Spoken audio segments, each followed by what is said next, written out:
El mensaje que me gustaría dar es que tratemos de dejar de ser normales por normalizar el ser diferentes. En esta serie de episodios comparto mi manera de pensar y te pido que si crees que te ha gustado o que le puede ayudar a alguien, lo compartas tú también.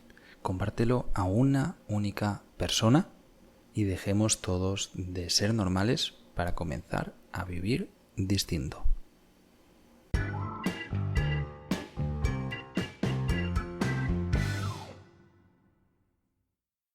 Muy buenas, bienvenidos a un episodio más del podcast Nómada Digital. Soy Carles Navarro de vivedistinto.com y autor de los libros La vida que yo quiero y Nómada Digital, la libertad del siglo XXI. Hoy os hablo desde Ubita, Costa Rica, y tengo muchísimas ganas de explicaros el concepto de este podcast. Para aquellos que hayáis leído el título, espero que os haya sido un poco llamativo. Y es que he querido titularlo Dejar de ser normal, porque creo que es algo fundamental en nuestras vidas para conseguir aquello que podemos determinar como felicidad o como momento de bienestar. Veréis, cuando decimos que una cosa es normal, es sencillamente porque es algo que es aceptable, algo que hemos socialmente aceptado y integrado o normalizado, iba a decir, como algo común, que a ojos de los demás también va a estar aceptado, que no estoy diciendo que esté bien. No malinterpretéis esto en el momento en el que creamos que ser extravagantes o salirse lo normal por sencillamente salirse lo normal tiene algún tipo de significado, porque al final también hemos llegado a normalizar esto, ¿no? Solo hace falta ir por las calles de cualquier ciudad europea, Londres mismamente, Barcelona, Madrid, etcétera, y cada vez ves a más personas, pues sencillamente extravagantes y que hemos normalizado totalmente que esto sea así. Ojo, de nuevo, no estoy diciendo que esto tampoco sea ni bueno ni malo. A lo que me refiero es a sentirnos extraordinarios. Esto lo he tratado varias veces ya en el blog de Vive Distinto y en la newsletter. Para todos aquellos que todavía no estáis, vivedistinto.com, es muy fácil, ahí os podéis apuntar y además tendréis ahí un training que creo que es muy útil, que se llama Déjate de hostias y que sirve pues durante una semana. Te mando unos cuantos correos para tratar de dar un empujón a que te dejes de hostias y tomes las riendas de tu vida. Pero volviendo al tema que nos concierne hoy, lo que me gustaría transmitir es que es aquello que nos hace sentir extraordinarios, aquello que nos hace sentir especiales, aquello que nos hace sentir únicos, lo que nos hace felices. Obligatoriamente, o sea, es algo que es intrínseco con el ser humano. Todos sentimos felicidad cuando nos sentimos especiales, cuando nos sentimos haciendo algo especial, cuando nos sentimos haciendo algo de valor, cuando nos sentimos ayudando a otra persona. No cuando nos sentimos siendo uno más. A pesar de que mayoritariamente en la educación que hemos tenido, ya no voy solamente al sistema educativo, sino a la educación en general. La educación es algo en lo que implican muchísimos factores. Creo que no es únicamente el sistema educativo, sino que es algo social y que es diferente para cada quien. Y es algo que también ha llegado un momento en la edad adulta, por lo menos en mí, que estoy tratando de deconstruir completamente, porque creo que hay muchos conceptos preestablecidos que tengo que vienen de esta educación que son erróneos. Lo que pasa es que sencillamente pues me he criado así, igual que todos nos hemos criado en un entorno social y hemos sido influenciados pues mayoritariamente por un sistema educativo, por unos padres, por una familia, por unos amigos, por un entorno, ¿no? Cuando esto sucede, lo que pasa es que normalizamos ciertas cosas por influencia de nuestro entorno, sencillamente porque somos seres sociables, y esto también creo que es necesario entenderlo. Ostras, si vivimos en sociedad, lo que queremos es no quedar excluidos de esta sociedad, por lo tanto tratamos de actuar de manera normal en esta sociedad, ¿no? El problema está en que vivimos en sociedad, pero a la vez la sociedad nos está, o el sistema que hay nos está haciendo ser individualistas a tope. Entonces entramos en contradicciones como sociedad en sí mismo, porque todos queremos ser yo, pero a la vez naturalmente estamos como programados para vivir en sociedad, ¿no? Para vivir en manada, en tribu, etcétera. Ahí reside uno de los mayores problemas, porque al final esto genera frustración, genera malestar, genera problema, individualmente y, por lo tanto, colectivamente. Voy a tratar de divagar menos y centrarme más en lo que realmente quiero transmitir, y es que creo que ahora mismo, por ejemplo, hay muchísimo miedo o alarma social a que la inteligencia artificial va a reemplazar un montón de trabajos. Evidentemente que va a reemplazar un montón de trabajos. El problema que creo que deberíamos pensar es, uno, ¿por qué es importante? ¿Por qué es importante realmente conservar un trabajo? Esto te lo pregunto a ti, oyente. O sea, ¿por qué es importante que conserves tu trabajo? Evidentemente, lo primero que vas a pensar es, tú eres gilipollas porque necesito dinero. Sí, ok. Esa es la importancia de tu trabajo. Si tu trabajo es algo en lo que sencillamente estás haciendo un intercambio de tiempo y esfuerzo, sea cual sea, a cambio de dinero, vas a ser reemplazado, muy probablemente. Y si no estás siendo reemplazado ya, es sencillamente por una de estas dos razones. La primera puede ser porque no han encontrado todavía la manera de reemplazarte, y eso es el miedo de la inteligencia artificial, porque abre un abanico de posibilidades increíble para reemplazar a un montón de gente. O la segunda es que tienes un estado protector que te está protegiendo. Y esto es lo que sucede en la mayoría en los sistemas europeos, donde tenemos unos estados proteccionistas que hacen de garante de que, por ejemplo, los funcionarios tengan un trabajo de por vida, entre comillas, ¿no? El problema de esto también está en que, uno, lo hayamos normalizado, dos, que es insostenible, y tres, que lo convirtamos en una meta. Porque sencillamente estamos apalancándonos en algo que no creo que sea muy motivador, pero que además hace que no aporte nada más que un intercambio de tiempo y dinero para consumir algo fuera de este tiempo, o incluso durante el tiempo, ¿no? La siguiente pregunta que creo que también deberías hacerte es ¿por qué el Estado te está protegiendo? Y creo que la verdad, o lo que por lo menos yo creo que puede ser una verdad, es que se protege a sí mismo. El Estado como sistema, el sistema como Estado, sabe que si protege al rebaño, el rebaño lo va a mantener. Creo, por lo menos desde el punto de vista del Estado español, pero creo que en todos los estados del mundo que he conocido, pensar que los políticos son altruistas y hacen las cosas para la gente es una ilusión. Ojalá fuese así, pero no es una realidad. Y prueba de ello es la continua corrupción o las leyes continuas que se crean. O sea, de hecho, algo que me hace mucha gracia es pensar que no hay corrupción sencillamente porque no se han cometido unos delitos o porque no se han juzgado unos delitos que se han cometido. Al final, en el momento en que cualquier persona que está mandando está haciendo algo para sí misma, eso no deja de ser una corrupción del sistema. Y, por desgracia, no hemos tenido nunca un sistema de gobernanza que no haya estado corrupto o que no haya tenido una cúpula corrupta. Por lo menos en la historia de la humanidad. Es triste pensar así, pero si lo analizáis de verdad, no hay un único caso de sistema político que haya funcionado sin que los que están gobernando hayan buscado un beneficio propio.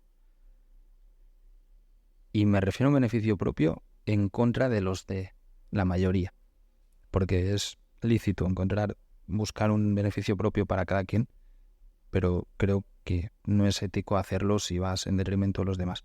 De todas maneras, quiero volver al mismo punto de antes, ¿no? Decir, vale, ok, estoy poniendo una realidad sobre la mesa, pero que puede ser que tenga razón o no en la cabeza de cada uno de los que estáis escuchando, pero no estoy aportando ninguna solución. Creo que viene ahora esta parte. Pienso que la mejor manera de hacer algo en lo que te sientas realizado y además conseguir no ser reemplazado por inteligencia artificial y demás, robots o cualquier persona que cobre más barato que tú, básicamente, o que sea más eficiente, si hablamos en términos de eficiencia, reside en aportar un valor a aquello que estás haciendo. Recientemente escuchaba un podcast, de hecho, de Tim Ferriss, lo que pasa es que lo vi en YouTube, que está entrevistando a Seth Godin, que es un autor bestseller de la hostia de libros. Es un tío que os recomiendo mucho que sigáis porque merece mucho la pena. Es un bloguero estadounidense muy interesante. Bueno, el caso es que hablaban también de esto y Seth daba un ejemplo de qué es lo que sucede en Amazon, ¿no? Y Amazon tiene en Estados Unidos un nivel de deserción del 30% en los 3 primeros meses en los empleados que trabajan en el warehouse, ¿no? En los almacenes. Y se daban cuenta de que eso estaba costando casi el 30% del beneficio de la empresa, porque tienen que estar continuamente entrenando nuevos empleados, etcétera. Y hicieron un estudio para llegar a la conclusión de que lo que sucede es que el trabajo está tan automatizado que sencillamente los operarios no tienen que pensar. Y esto hace que sea tan absurdamente aburrido mentalmente que la gente se vaya ya quemada porque no tiene ningún tipo de motivación por estar ahí. Esto mismo es un extremo de lo que sucede en la mayoría de trabajos. Evidentemente, la mayoría de trabajos no están tan optimizados con lo que necesitamos pensar para poder llevarlos a cabo. En el caso de Amazon, lo que ha sucedido es que todo lo que ha sido automatizable ha sido automatizado. Hay robots haciendo un montón de trabajo. El trabajo que hacen los humanos es sencillamente porque es más barato que hacerlo con robots o porque no han encontrado la manera de hacerlo con robots. Pero no deja de estar tan calculado que no tienen ni siquiera que pensar para hacerlo. Esto podemos pensarlo desde un punto de vista de negocios y podríamos llegar a la conclusión de que está optimizado, de que es perfecto, que es un sistema genial. Pero igualmente caeríamos en el mismo error que cayó Amazon y que está cayendo ahora en cuenta, que es que esto motiva al empleado cero y al final lo que hace es marcharse a cualquier otro lado, donde le paguen o igual o mejor, pero por lo menos se sienta motivado y lo traten como una persona y no como una máquina. Pero si lo analizamos desde un punto de vista más humanístico o creativo, vemos que es una atrocidad, porque al final hemos reducido a los humanos a meros actores de los cuales podemos hacer uso. Y esto, pues es una atrocidad, es que no tiene otro nombre.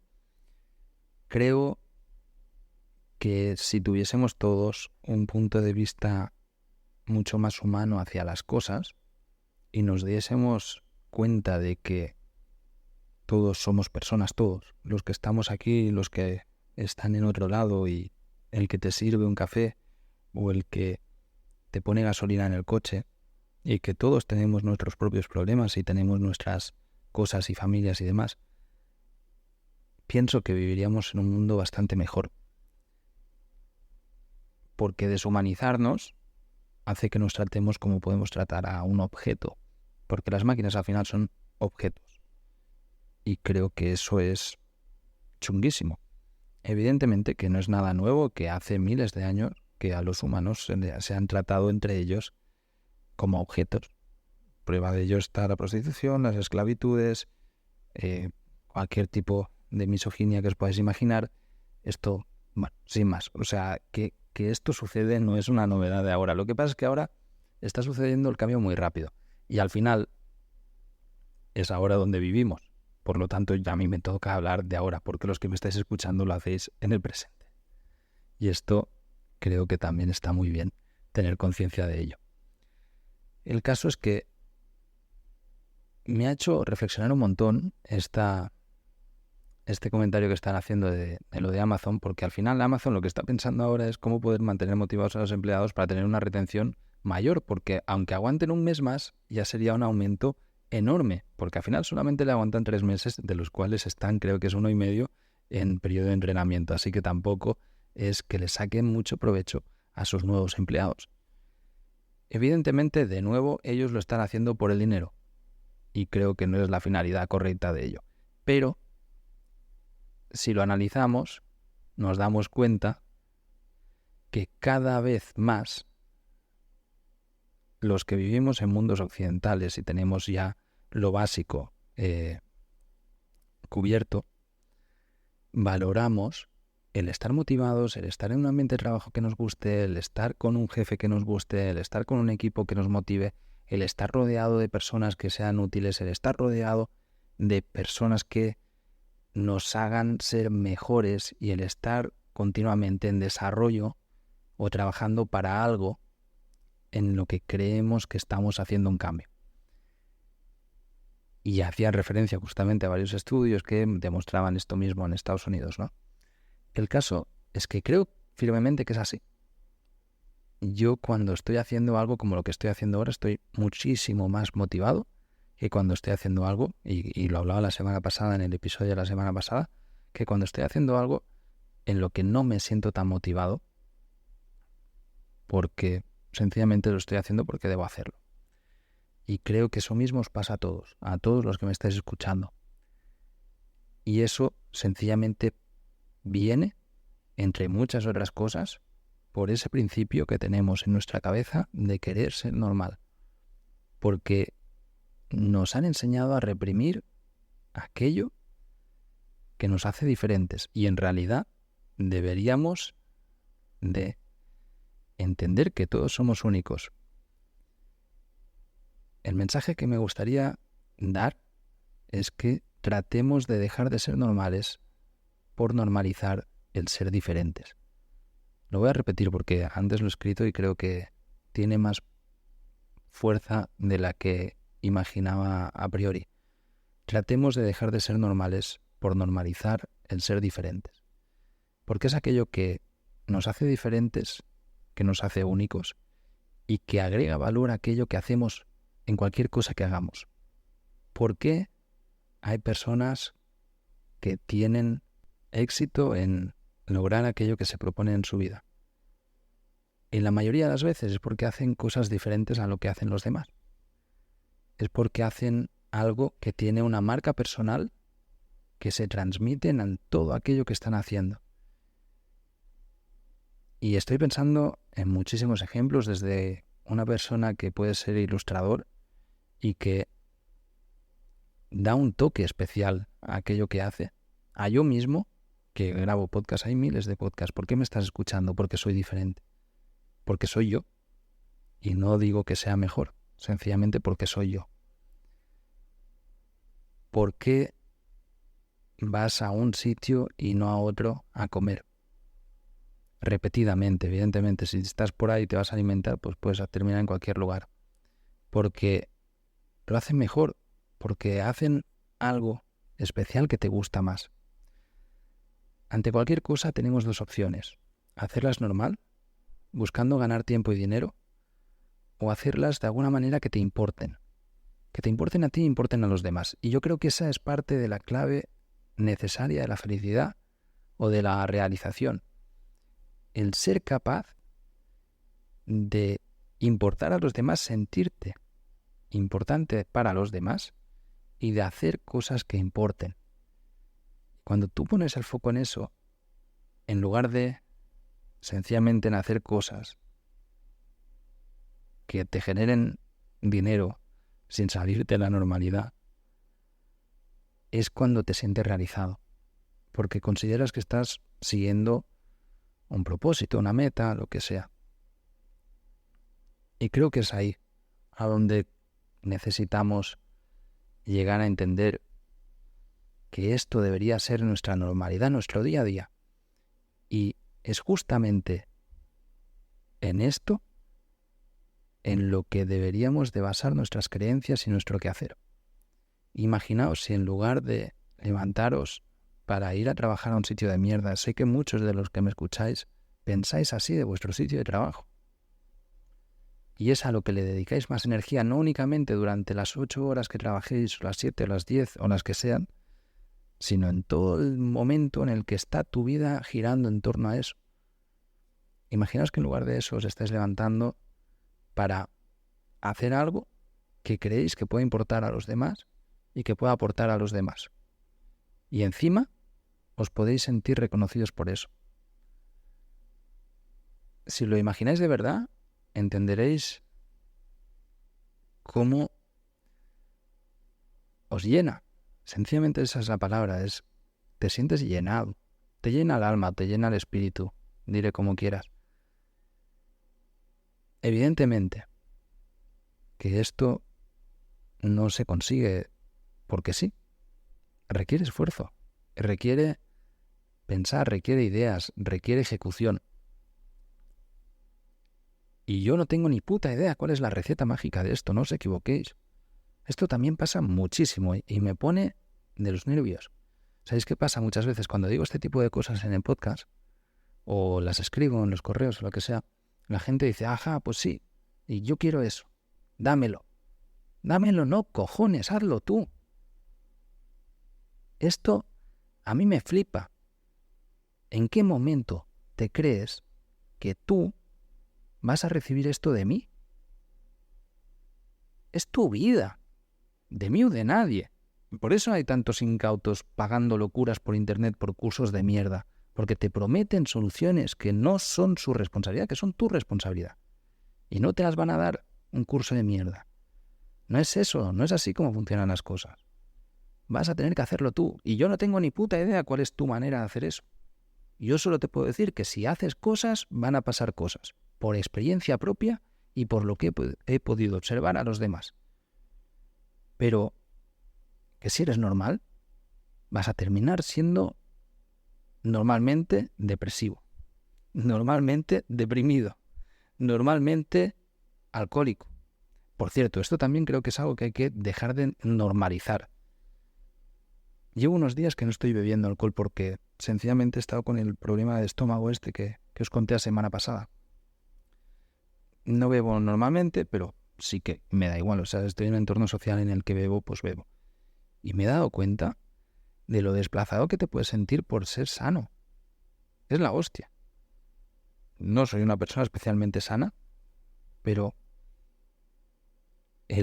no es que no voy a tomar una copa, no es que no quiero una copa de vino, no quiero una cerveza, no quiero ir a ver birras, y que la presión social que hayamos normalizado, la presión social de hacer que los demás beban alcohol, de potenciar la vida social en torno a drogas, fiesta, a cosas que pueden ser muy malas o nocivas básicamente. No es que sean muy malas, pero que no son sanas o no son buenas. Sobre todo el hecho de castigar al que quiere hacer las cosas de una manera diferente. Creo que esto es un error brutal y no sé cómo luchar contra él.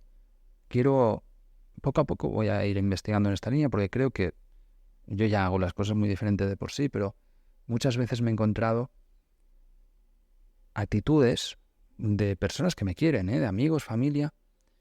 Te dicen, tú te crees que tú es muy fácil. Y te hacen sentir mal.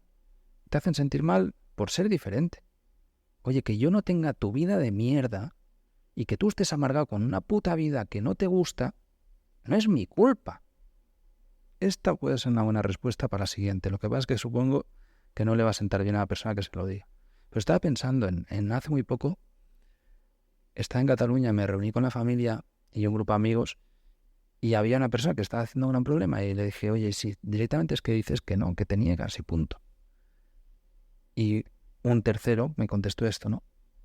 Y me callé. No quise responderle, pero luego lo estaba pensando y dije, ¿pero en qué momento tú te crees en el derecho de atacarme a mí por dar mi punto de vista? Que puede ser muy diferente al que tú quieras. Yo creo que es igual de válido, ¿eh? Puedes hacerle caso, ¿no? Tú verás. Pero, ¿en qué momento podemos normalizar que a nosotros se les presione en hacer cosas? Bueno, de nuevo, vuelvo a lo de antes. Creo que vivimos en un mundo en el que centramos nuestra vida alrededor del trabajo. Entonces, normalizar eso primero ya es un error. Pero creer que tenemos una única opción es todavía peor y que debemos ser como dicen los demás o como son el resto es un error todavía mayúsculo. Y no ser diferente por ser diferente, sino sencillamente analizar aquello que hacemos, pensar sobre ello y tomar decisiones al respecto. Y tener los cojones y la decisión de decir, oye, yo voy a hacer otra cosa, porque esto es lo que yo quiero. Y estoy contentísimo de ser precursor en normalizar aquello diferente dentro de mis posibilidades. Y es que me doy cuenta, estaba diciendo esto y le daba una pausa un momentito y le daba vueltas al tarro y digo, joder, pero en realidad yo me relaciono con personas que viven viajando todo el tiempo, que están construyendo furgos camper para vivir viajando dentro de la furgo camper, que se dedican a escribir libros, que se dedican a crear blogs, que se dedican a ser terapeutas online. Mi día a día transcurre entre viajeros, entre personas que tienen una vida increíble. Todas ellas son diferentes y viven de una manera muy distinta a aquello que está establecido o normalizado. He conseguido normalizar en mi entorno aquello que es diferente.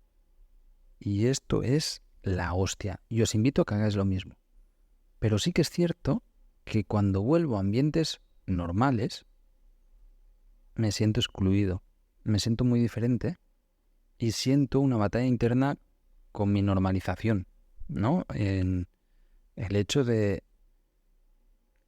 no sé cómo decirlo, de querer integrarte dentro de aquel grupo donde estás, esto pasa allá donde vayas, y tratar de encajar con aquello a lo que realmente no piensas.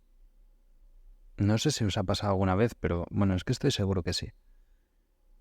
Yo me doy cuenta cada vez más que no tiene sentido.